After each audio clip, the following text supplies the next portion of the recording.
নমস্কার, বিচিত্র স্বাদে আপনাদের স্বাগত জানাই। আজ নিয়ে এসেছি একটা নতুন ধরনের বিষয় নিয়ে, যেটা হচ্ছে চারধাম যাত্রা। আমাদের অনেকেরই স্বপ্ন থাকে চারধাম যাত্রা, অর্থাৎ যমুনোত্রী, গঙ্গোত্রী, কেদারনাথ এবং বদ্রীনাথ। আমরা অনেকেই স্বপ্ন দেখি যে কেদারনাথ যাত্রার এবং তার সাথে সাথে চারধাম যাত্রার জন্য। তো আমাদের সেরকম বহুদিনের একটা স্বপ্ন ছিল। আমরা হঠাৎ করে হয়তো তার আগে আমরা ভাবতাম যে হ্যাঁ ঠিক আছে, আমরা চারধাম যাত্রা করব, কিন্তু কিভাবে করব বা কি করব সেটা হুট করেই শুরু হয়েছিল। তো তারপর এই যে ম্যাপখানা দেখছে, এই ম্যাপটা আমরা পরে বানিয়েছিলাম। সেটা আমার হাজব্যান্ড ভূগোলের স্টুডেন্ট, তো সে যেহেতু সে সব নিয়ে কাজটা করে, তাই ম্যাপটা সে ভালোই বানিয়েছিল এবং তার সাথে সাথে আমি একটু থেকে কাজটা করেছি। তো এটা দেওয়ার আমার একমাত্র কারণ সেটা হচ্ছে চারধাম যাত্রা যেহেতু আমাদের সকলেরই, অধিকাংশ মানুষেরই চারধাম যাত্রা একটা স্বপ্ন থাকে, তাই আমরা কিভাবে সহজে এবং অল্প সময়ে অল্প খরচার মধ্যে কিভাবে যাত্রাটা করতে পারি সেটার জন্য একটা ম্যাপ আমরা বানিয়েছি। সেই ম্যাপটাই আপনাদের কাছে আজ তুলে ধরছি। হয়তো এক্ষেত্রে আপনাদের একটু সাহায্য হতে পারে, আমি আশা রাখি যে হয়তো এক্ষেত্রে আপনাদের একটু সাহায্য আমরা করতে পারবো। আমরা ঘুরে এসেছি 2024 সালে। 2024 সালে কি মাসে? মে মাসে 30 তারিখে আমরা যাত্রা শুরু করেছিলাম। আমরা বীরভূমে বাস করি, তাই সিউড়িতে ট্রেন ধরেছিলাম ফার্স্ট। সিউড়ি থেকে অন্ডালে আসানসোলে গিয়ে আমরা খাওয়া দাওয়া করেছিলাম। খাওয়া দাওয়া করার পরে মানে লাঞ্চ করেছিলাম। লাঞ্চ করার পর সিউড়িতে কিন্তু আমরা সকালে ধরেছিলাম ট্রেনটা। তারপর অন্ডাল থেকে আসানসোলে লাঞ্চ করেছি দুপুরে। তারপর সেখান থেকে একদম মোরাদাবাদ, এবং সেখান থেকে আমাদের যাওয়ার কথা ছিল হরিদ্বার। এখানে কিন্তু একটা মজার ঘটনা আমাদের সাথে ঘটে। সেটা আর কিছু নেই, এটা অনেকের ক্ষেত্রেই ঘটতে পারে। সেটা হচ্ছে ট্রেন লেট ভীষণভাবে। এই দূরপাল্লার ট্রেনগুলো অনেক ক্ষেত্রে কিন্তু লেট করে, এটা কিন্তু খুব স্বাভাবিক একটা বিষয়, ট্রেন লেট করতেই পারে। তাই মুরাদাবাদ নিশ্চয়ই দেখা যাচ্ছে। তো মুরাদাবাদ থেকে আমরা তখন চিন্তাভাবনা করলাম কি করা যায়। ঠিক আবার গুগল ম্যাপের একটু হেল্প নিতে হলো। আগে বলেছে আমার হাজব্যান্ড সঞ্জয় ভূগোলের স্টুডেন্ট, তাই সে একটু মাথাটা খাটালো, একটু ম্যাপ ট্যাপ ঘেটে আমরা তখন চলে গেলাম হ্যাঁ রুড়কি। কিন্তু মুরাদাবাদ থেকে রুড়কি পর্যন্ত আমরা কিন্তু এখান থেকে ট্রেনটা চেঞ্জ করে রুড়কিতে গিয়ে পৌঁছালাম। আমাদের যাওয়ার কিন্তু কথা ছিল হরিদ্বারে, কিন্তু আমরা হরিদ্বার গেলাম না। হরিদ্বার যাওয়া তখন আর সম্ভব ছিল না, বা আমাদের লেট হয়ে যেত, ভীষণভাবে লেট হয়ে যেত। তো সেটা আমরা একটু রুটটাকে চেঞ্জ করে নিলাম। এক্ষেত্রে আপনাদের কিন্তু এই ধরনের ঘটনা ঘটতেই পারে, তাই আমি এই জিনিসটা বলে রাখলাম যে রুটকি থেকেও কিন্তু খুব সহজে বারকোট অবধি যাওয়া যায়, খুব সহজেই যাওয়া যায়। কিন্তু হ্যাঁ একটু চিন্তা ভাবনা করে নিতে হবে। এই রুটকি থেকে আমরা বাস ধরেছিলাম। বাসের সুবিধা কিন্তু ভীষণ ভালো। আমি নিজে বাস জার্নিতে খুব একটা পছন্দ করি না, কিন্তু তাহলে বাস জার্নিটা আমার ক্ষেত্রেও বোরিং লাগেনি। খুব সুন্দর একটা প্রাকৃতিক পরিবেশ, খুব ভালো রাস্তা। সেখান থেকে আমরা দেরাদুনে আমরা খুব টাইমেই পৌঁছেছিলাম, তাই না? একদম খুব টাইমে পৌঁছেছিলাম। তারপর এখান থেকে আমরা ভেবেছিলাম কি, যদি আমরা হরিদ্বার থেকে যাই তাহলে দেরাদুন থেকে মুসৌরি ভেবেছিলাম, কিন্তু এখানটায় আমাদের রুটটা কিন্তু আবার চেঞ্জ করতে হয়েছে। যেহেতু আমাদের ট্রেন লেট হয়েছিল, আমরা বাসে গিয়েছি, তাই দেরাদুন থেকে একটু ঘুর পথে, ঠিক এইভাবে একটা ঘুর পথে আমরা এখানে কিন্তু গাড়ি ভাড়া করেছিলাম। একটা গাড়ি, শেয়ারের গাড়ি আমরা পেয়েছিলাম, সেটাও বহু খুঁজে। এবং আমাদের এই যাত্রার ক্ষেত্রে আমরা কিন্তু 3 জন ছিলাম। আমি ছিলাম, আমার সাথে ছিল আমার হাজব্যান্ড সঞ্জয় এবং আমার ভাই সুমন।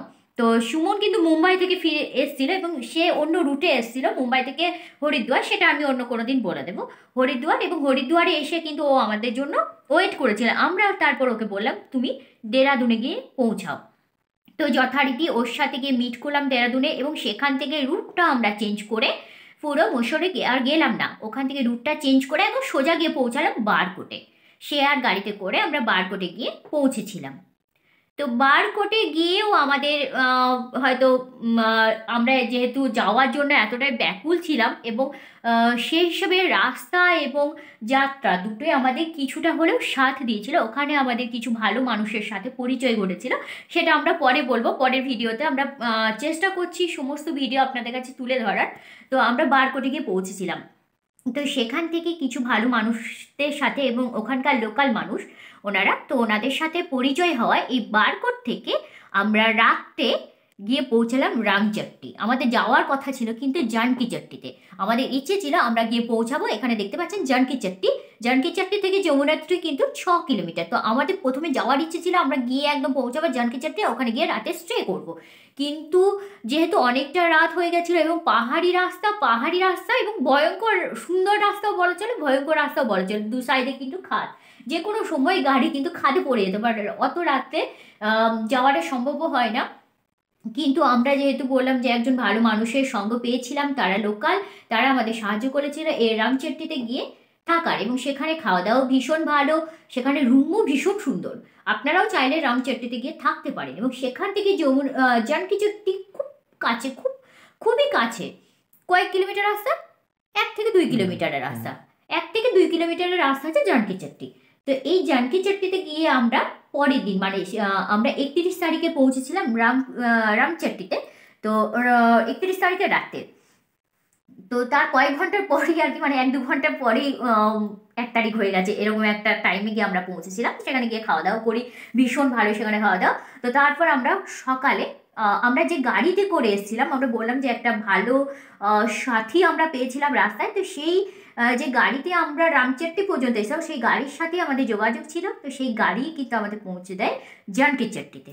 জানকী চট্টিতে আমরা পৌঁছাই সকালে, মানে 1 তারিখ সকালে গিয়ে পৌঁছে আমরা জানকী চট্টিতে।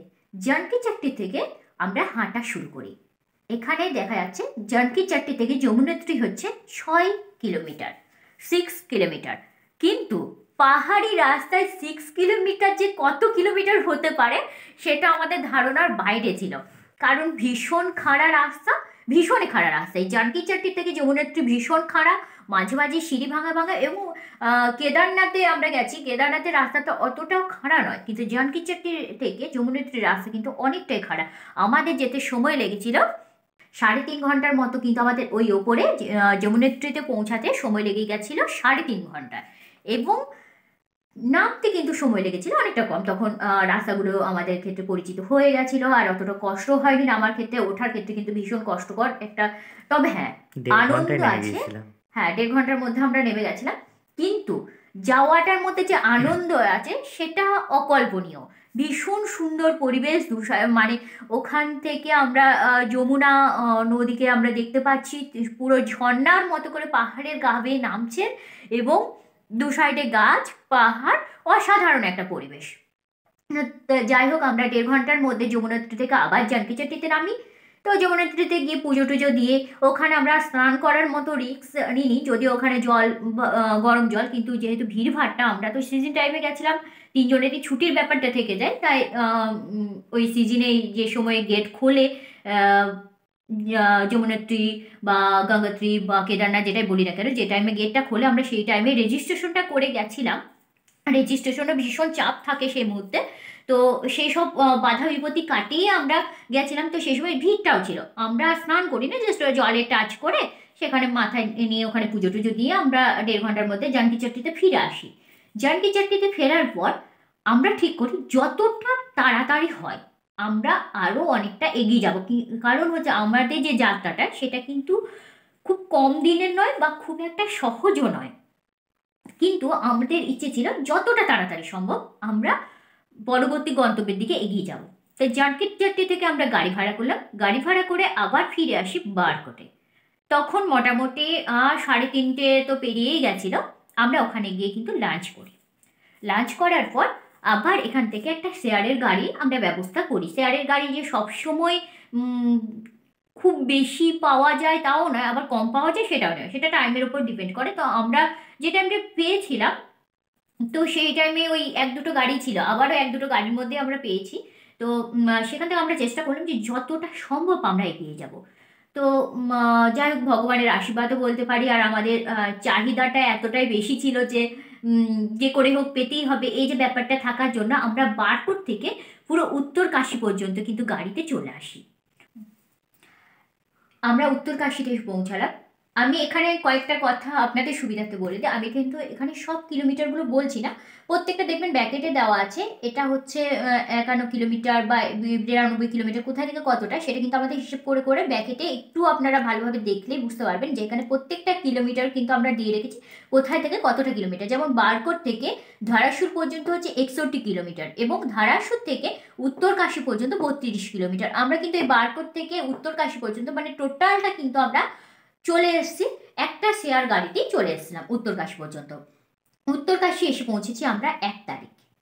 1 তারিখে আমরা এসে পৌঁছেছিলাম উত্তরকাশী। রামচেটিতে পৌঁছেছিলাম 31 তারিখে। 31 তারিখের পরে যমুনেত্রী 1 তারিখে আমরা দর্শন করেছি। সেই যমুনেত্রী দর্শন করার পরে কিন্তু আমরা বেরিয়ে গেছিলাম বারকোটে এসে খাওয়া দাওয়া করে। আবার উত্তরকাশীতে 1 তারিখের মধ্যেই কিন্তু আমরা টোটালটা কভার করেছি। এটা কিন্তু আমাদের টার্গেট ছিল যে আমরা যে করে হোক কভার করব। তো সেটা যাই হোক, উত্তরকাশীতে এসে পৌঁছেছি। এখানেও ভীষণ ভালো, ভীষণ ভালো থাকার জায়গাও পেয়েছিলাম। যে অতিরিক্ত ব্যয়বহুল সেটাও নয়, কিন্তু খুব ভালো, খুব ভালো রুম, সব কিছুই গিজার থেকে শুরু করে সব কিছু, বেড সবটা ভালো, টোটাল ভালো। 3 বেডের আমরা রুমে সবসময় থাকছিলাম, যেহেতু আমরা 3জন ছিলাম। তো 3 বেডের রুম এবং এসি, রুম হিটার, গিজার সব কিছু, এবং অতিরিক্ত যে ভাড়া সেটাও কিন্তু নয়। এখানকার মানুষজনের ব্যবহার সব কিছু ভীষণ ভালো, ভীষণ ভালো। তো সেখানে আমরা রাতে স্টে করেছিলাম উত্তরকাশীতে। উত্তরকাশী থেকে পরের দিন আমরা যাত্রা শুরু করেছিলাম গঙ্গোত্রীর জন্য। গঙ্গোত্রী যাওয়া যে খুব কষ্টকর সেটা নয়, কারণ হচ্ছে টোটালটা গাড়িতে যাওয়া যায়। উত্তরকাশী থেকে গঙ্গোত্রী রাস্তা হচ্ছে 99 কিলোমিটার। অপূর্ব একটা রাস্তা, যেটা মনে হয়, আমার নিজের মনে হয়েছে সেটা হচ্ছে স্বর্গের রাস্তা। কারণ দু সাইডে পাহাড়, ঝর্ণা, প্রকৃতির এক অপূর্ব সৌন্দর্য যেন ফুটে উঠেছে এই জায়গার মধ্যে, যেন আমি সত্যি মহাদেবের নিজের বাড়িতে যাচ্ছি, এমনই একটা অনুভূতি আমার নিজের হয়েছে গঙ্গোত্রী থেকে।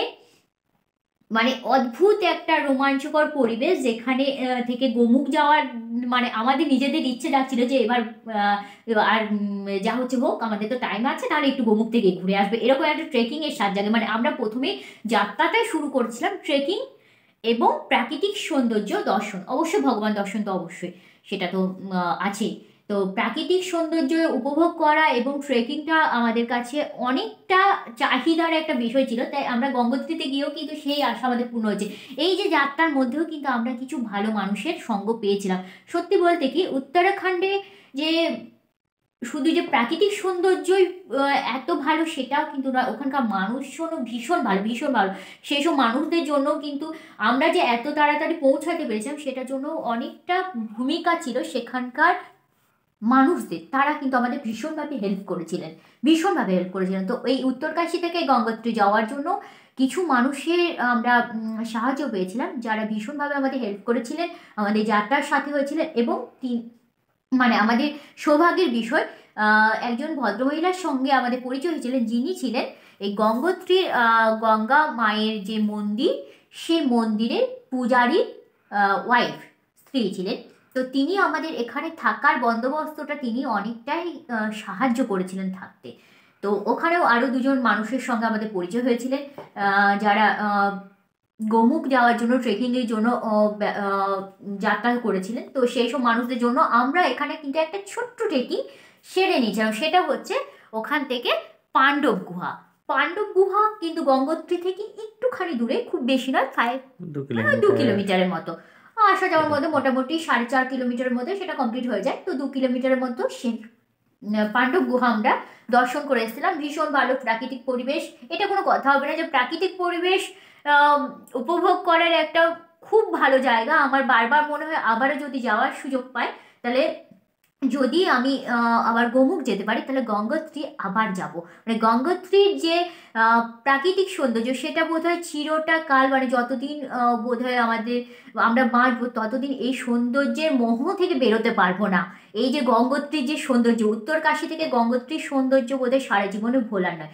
তো যাই গঙ্গোত্রীতে আমরা সেদিন ছিলাম, রাতে স্টে করেছি। পরের দিন সকালের দিকে, মানে সেদিন তো আমরা সারাটা দিনই ছিলাম সেখানে, সেখানে স্নান করা হয়েছে, তারপর খাওয়া দাওয়া, পাণ্ডব গুহা দর্শন এবং রাতে সেখানে স্টে করা, সেখানে মনোরম ভাবে সমস্ত দৃশ্য, গঙ্গার এক অপরূপ দৃশ্য আমরা দর্শন করেছিলাম সেখান থেকে। তারপর পরের দিন সকালে আমরা সেখান থেকে গাড়ি ধরে চলে এসেছিলাম নিউ টেরিতে। এই এখান থেকে আমরা গাড়ি ধরেছিলাম, গঙ্গোত্রী থেকে গাড়ি ধরে একদম সোজা চলে এসেছিলাম নিউ টেরি। উত্তরকাশী এসেছিলাম প্রথম। উত্তরকাশী এসেছিলাম না, হ্যাঁ। উত্তরকাশীতে স্টে তো করিনি আমরা, সেখান থেকে আমরা গাড়িটা আবার চেঞ্জ করে চলে এসেছিলাম নিউ টেরি। হ্যাঁ, এই উত্তরকাশী থেকে নিউ টেরির মধ্যে একটা ভীষণ ভালো একটা মুহূর্ত আমাদের কেটেছে, ভীষণ মনোরম, এবং কিছু ভালো মানুষের সঙ্গ কিন্তু আবার আমরা পেয়েছিলাম। তখন উত্তরকাশীতে যখন আমরা পৌঁছালাম তখন মোটামুটি হ্যাঁ দুপুর 2টো। তো সেখান থেকে নিউ টেরি পর্যন্ত যেসব মানুষের সঙ্গ আমরা পেয়েছিলাম, তো তারাও গেছিলেন ওই গঙ্গা। হ্যাঁ, তো নিউ টেরিতে কিন্তু আমরা খুব সহজে যে পৌঁছাতে পেরেছিলাম তা নয়। এই যে উত্তরকাশীতে আমরা এসে পৌঁছেছিলাম ঠিক দুপুর 2টো এরকম টাইমে, আমরা এসে দেখলাম যে শেয়ার গাড়ি কিন্তু তখন নেই। তো তখন আমরা কি করলাম, লাঞ্চটা সেরে নিলাম যথারীতি। লাঞ্চ করার পরে সেও দেখছে যে আবার শেয়ার গাড়ি কিন্তু নেই। আমাদের যাত্রাটা ছিল উত্তরকাশী থেকে, আমরা ভেবেছিলাম শ্রীনগর হোক বা রুদ্রপ্রয়াগ হোক, এতটা পর্যন্ত এসে আমরা পৌঁছাবো। যেটা উত্তরকাশী থেকে মোটামুটি শ্রীনগর হচ্ছে 76 কিলোমিটার এবং শ্রীনগর থেকে রুদ্রপ্রয়াগ হচ্ছে 32 কিলোমিটারের মতো। তো এইটা আমরা কভার করব ভেবেছিলাম, যে যতটা রাত হোক আমরা পৌঁছাবো, কিন্তু আমরা গাড়ি পেলাম না। তো গাড়ি না পাওয়ার জন্য আমরা নিউ টেরিতে মানে আসার জন্য ভাবলাম যে ঠিক আছে তাহলে আমরা নিউ টেরিতে গিয়ে স্টে করবো। ওখানে কিছু মানুষদের সাথে কথাবার্তা হলো, তারা বললো হ্যাঁ ঠিক আছে এখানটায় যাওয়া যেতে পারে। তো এই যাত্রা পথেও কিন্তু পরিচয় ঘটেছিল আরও কিছু ভালো মানুষের, আমি আগেই বললাম। তো সেখানে একজন ভাই ছিলেন এবং ফুল ফ্যামিলি ভীষণ ভালো ছিলেন, তো সেই ফ্যামিলিও আমাদের ভীষণভাবে হেল্প করেছে। সেখানে এক ভাই ছিলেন, তখন বৃষ্টি পড়তে শুরু করেছে, কিন্তু আমরা রাস্তায় যখন আসতে শুরু করেছি তখন বৃষ্টি পড়তে শুরু করছে। সেই বৃষ্টি মাথায় করে সেই ভাই আমাদের হোটেল খুঁজে দিয়েছে নিউ টেরিতে এসে, সেখানে হোটেল খুঁজে দেওয়া এবং রাতে থাকার ব্যবস্থা, পরের দিনে কিভাবে কি গাড়ি পেতে পারি সেই ব্যবস্থা পর্যন্ত এই ভাই আমাদের করে দিয়েছিলেন। ভীষণ ভালো রুম, মানে 3 স্টার হোটেল যাকে বলে ঠিক সেরকম আমরা রুম ওখানে পেয়েছিলাম নিউ টেরিতে। তো নিউ টেরি পর্যন্ত আজ থাক, আমি পরবর্তী ভিডিওতে বলে দেব টোটাল ম্যাপটা। আমি আশা রাখছি যে এই ম্যাপটা দেখলে আপনাদের উপকার হবে। আরও একবার বলে দিই যে এখানে কিন্তু আমি কিলোমিটার, এভাবে ব্যাকেটে আমাদের কিলোমিটার দেওয়া আছে এবং এইভাবে কিন্তু গোল রাউন্ড করে আমাদের ডেটগুলো 31 তারিখ দেখতেই পাচ্ছেন এখানে, তারপরে 1 তারিখ, হ্যাঁ তারপর এখানে 2 তারিখ গঙ্গোত্রী এবং 3 তারিখে নিউ টেরি। আমি কিন্তু 3 তারিখ অবধি আপনাদের বলে রাখলাম এবং প্রত্যেকটা কিলোমিটার দেখুন ব্যাকেটে কিন্তু লেখা আছে প্রত্যেকটা কিলোমিটার। একটু জুম করে দেখলে বুঝতে পারবেন, আমি ছবিটাও ভালোভাবে আবার দিয়ে দেব আপনাদের ভিডিওর পরেও, আমি ছবিটা ভালোভাবে দিয়ে দেবো যেটা থেকে আপনারা জুম করে দেখতে পারবেন। আমি আজ তাহলে থেকে যাও নিউ টেরিতে, আজকের মতো টাটা, পরের দিন আবার দেখা হচ্ছে। এবার আমরা যাব কেদারনাথ এবং বদ্রীনাথ।